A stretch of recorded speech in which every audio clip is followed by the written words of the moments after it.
along. And it is time to welcome in Congressman Garret Graves. Time to welcome back Congressman Garret Graves, who's in studio today. Welcome aboard, sir. Hey, thank you. Good morning. How are you? Good morning. I'm doing better now because in studio means you're bringing goodies. That's right. Which is awesome.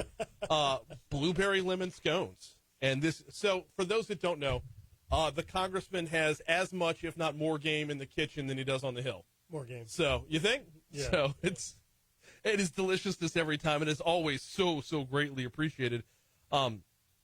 But we got business to tend to first. All right, we got a lot going on right now. CCA Rodeo. Yeah, that was great. We actually had other members of Congress come in from across the country, join Louisiana legislators, took them down to Fouchon, showed them the energy production, showed them the importance of the port to the entire country and really the world with liquefied natural gas being exported out of Louisiana. Took them out and showed them how you can go right adjacent to an offshore oil platform and catch fish right there, just cast after cast after cast. Took them out and showed them Davis Pond, one of our diversion projects in St. Charles Parish. So really, and of course, the highlight was getting out there and spending time with legislators and getting time out on the water fishing. And I will say, red snapper limited out. We're back at the dock before, I think, 12:30. Oh, wow. Got on a shark. They had some other one of the other boats that was with us got a couple tilefish. Got a pretty ugly eel. Who got the shark? Gosh, I'm trying to remember who it was. I think it was. I think it was one of the staffers from the Natural Resources Committee. I can't remember who brought it in. I was hoping it was a legislator from somewhere else in the country. Yeah. That's a story for life. It is, but look, just going on a sidebar, we're working on legislation right now called the Shark Act with Congressman Whitman from Virginia, and it's all about shark depredation and just looking at how aggressive the shark population is, how abundant it is, and how it's having an impact on other species because the sharks are eating all these other fish, and you've got to make sure you know how abundant the sharks are, and maybe even look at culling them if that's appropriate, because otherwise you're going to end up decimating other species. And so we're doing working on legislation to do a big inventory on sharks. It's a good example of conservation working too well, and that happens from time to time. And look, I'm a big Shark Week fan. We're dialed in on Shark Week for 30 years. The Haldane household is dialed in on Shark Week, but it proves effective. The conservation, the education, and whatnot. It proves effective, and that has consequences. You got to balance out the species, and Congressman Whitman from Virginia, again, marine biologist, PhD, he's been very, very active on this.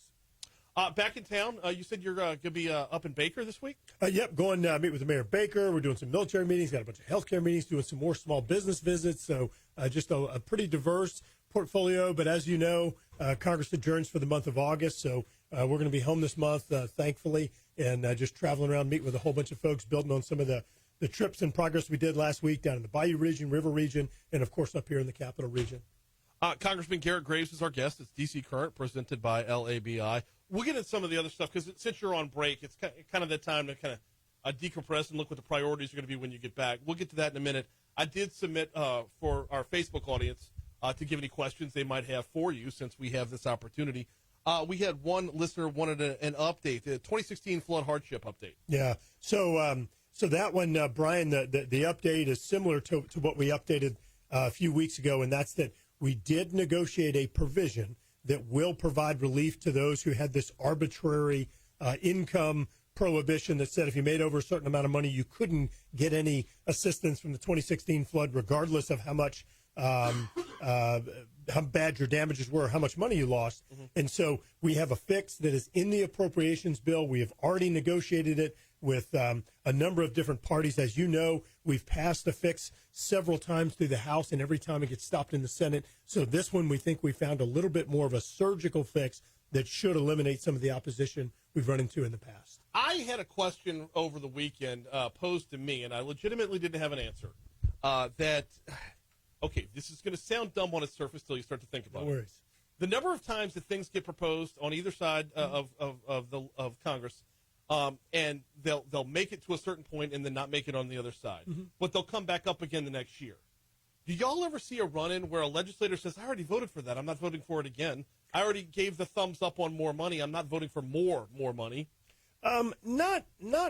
I mean, so in this one, it's different in that the money's already there, and all we're trying to do is sort of take some of the strings that are attached to it off and provide more flexibility to get money to people who actually need help. Like I remind you, we fought, we scrapped, we were able to get $1.7 billion in recovery funds for the 2016 flood. To date, only $700 million of it has been given to flood victims. That's just wrong. I mean, we're talking about 2016. Yeah. I mean, this is unforgivable what's happened nearly 7 years now. You've had people there suffering with money sitting in the bank. And so this is bureaucracy at its worst.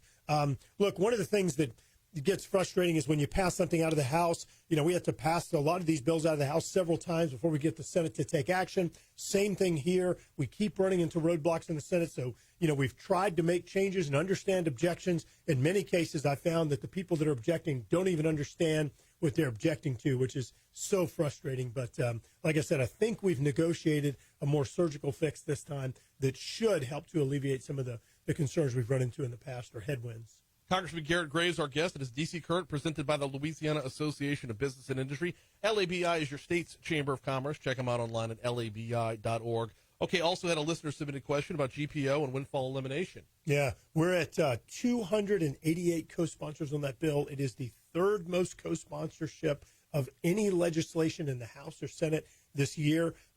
We have the chairman of the committee, Congressman Jason Smith from Missouri, who's going to be coming down to Louisiana later this year, where we're going to be sitting around with a number of Social Security victims, people that have had their Social Security benefits cut as a result of these flawed policies, windfall elimination and government pension offset. And he is committed to work with us to try and find a solution on this moving forward. I do want to remind you, this has been a problem for over 40 years. It's not going to be a quick, easy fix, but he's a good man. I'm convinced that we're going to be able to work together and make some progress. Just as a refresher, the government pension offset and windfall elimination, what do they do? Yeah, so if you were a public employee, police officer, teacher, firefighter, worked for a parish or state government, and you worked in the private sector at some point and in the public sector, what happens is that your Social Security benefits end up getting cut or reduced.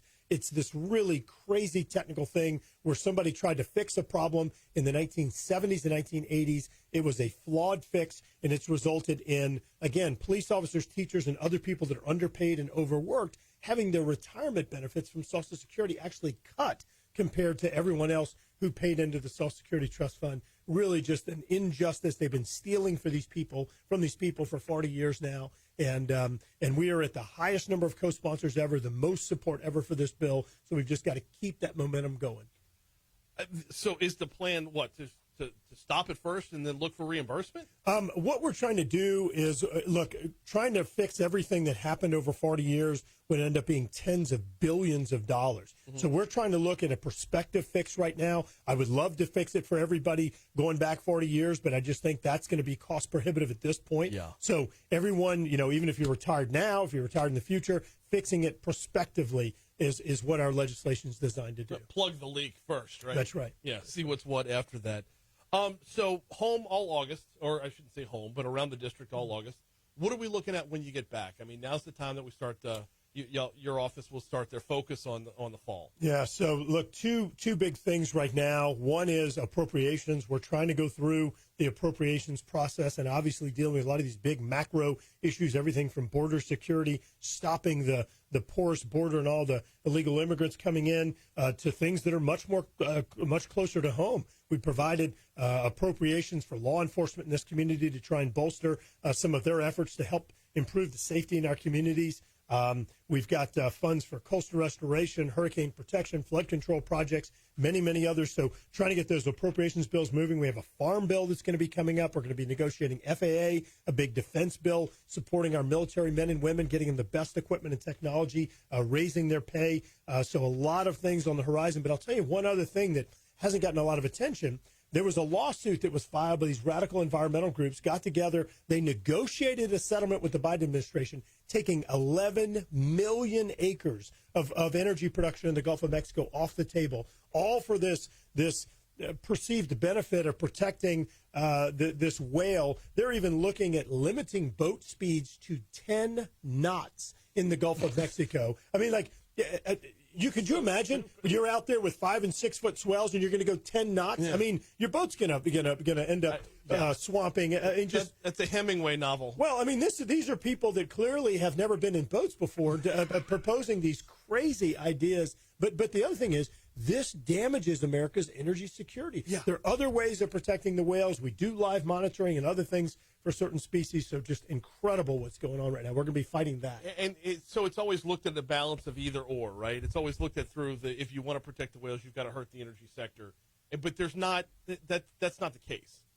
To call this a needle in a haystack type scenario would be incredibly generous. We've looked at some of the monitoring of these whales. They're not anywhere near where the boat traffic would be. They're not in the areas where the energy production is. I mean, it is unbelievable. These people that clearly never leave their vacuum of a Washington D.C. cubicle that come up with these crazy ideas. So I didn't know whales were a big thing in the Gulf. This was a species that was apparently discovered a few years ago. You've got the right whale and the rice whale that are wreaking havoc now with some of these crazy ideas out of the Biden administration, the National Marine Fisheries Service on the East Coast, the Atlantic, and now in the Gulf of Mexico. And so, look, no one wants to go out there and go kill threatened endangered species or any whale, but there are better ways of doing this. This is 2023, and we have better technology now. Okay, so you mentioned CCA Rodeo. You said you got a congressman from Missouri coming down. How often, especially during a month like this where you're home, how often can you bring folks in to actually teach and show? And I don't want to sound like you're, like, you know, Garret explaining to anybody. Yeah. But, like, that's not a term. But how often can you say, hey, come down here and get a look at our coast. Come down here and get a look at our fisheries.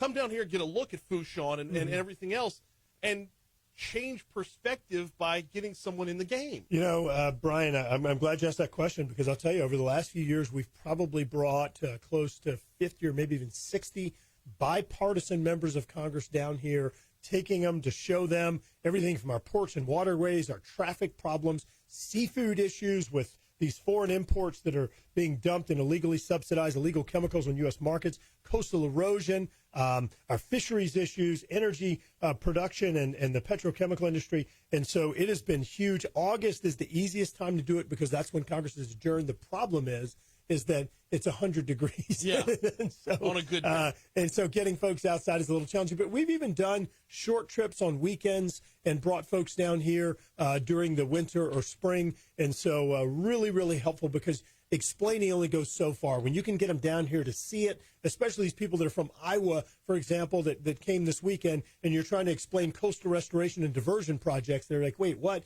And you take them out there and show them. They click. Oh, I get it now. And I see why this is important to Iowa. I see this is important to the country, and it just priceless trips if we have the opportunity to get them here. Congressman Garret Graves is our guest for another couple minutes. This kind of follows up on a topic that we bring up from time to time, is that when you have someone face to face and they can hear you out, they can see and they can learn firsthand, how does that affect the tenor of conversation once they get back to D.C.? It is a huge help. First of all, whenever we bring, Republicans and Democrats, it's hard to hate up close if you get to know people better, you develop personal relationships, and you begin trying to figure out how to work together better. But the other thing is that when you take somebody down here and you show them our coast, you show them our flooding problems, it is impossible to leave here without sympathy for the plight that our folks are facing. We're draining from Montana to New York. We're draining your state and all the runoff that you're sending down. Your farmers have to have our ports and waterways in order to get their crops out to market. Helping explain not just the plight that we're facing, but why it is important to them, their state, their constituents, and ends up resulting in us having more advocates for what we're pushing in Congress. And then when they get back to D.C. and the cameras are on and the lights go up, do we see, like, just right back to, hey, I saw it, I learned that I know it, but it doesn't move my base? No, generally it really is pretty convincing. You get someone out in an airboat, or you get them in a helicopter flying over our coast and seeing the flooding issues and water management, whether it's the Comite Project in the Capital Region or West Shore down in the river parishes, Upper Barataria. I mean, all of these projects, people get it. They understand the connection and understand why even diversion-type projects are so important. We have 2 minutes left with Congressman Garret Graves. All right, let's talk about the reciprocation. Anybody call you to bring you into another part of the country? I have. What have you learned? Yeah, I've been invited to other states. I've actually traveled to Washington State. I've traveled to California and Nebraska, gone to other states and visited with their members and looked at their local issues, in many cases farming or even coastal issues in California. aviation issues. Boeing is located up in Washington State, and so it is helpful. I mean, I think getting there on the ground, talking to the people they're dealing with. I'll tell you, one of the areas where it's been most helpful to me is the military. Whenever I go out and go deploy with the military, spend time with the men and women, looking at their equipment, understanding the challenges, the issues that they're facing, whether it's in base or deployed overseas. Another thing, just really, it is priceless to have that opportunity to spend time with people, and it really connects the dots on why they're asking for money, programs, law changes, and things like that. So it's a huge help. When you see the application, it stops being dollars and cents and starts being, it goes from politics to governance. That's it. That is the movement right there. In the meanwhile, I greatly appreciate the time. Always love when you're in studio. Can't wait to great to see can't you. wait to the break to dig in on the scone over here. We'll just make Alondra wait till the end of the show. So he is Congressman Garret Graves. We always appreciate it. We're at 8:30 at Talk 107.3 FM.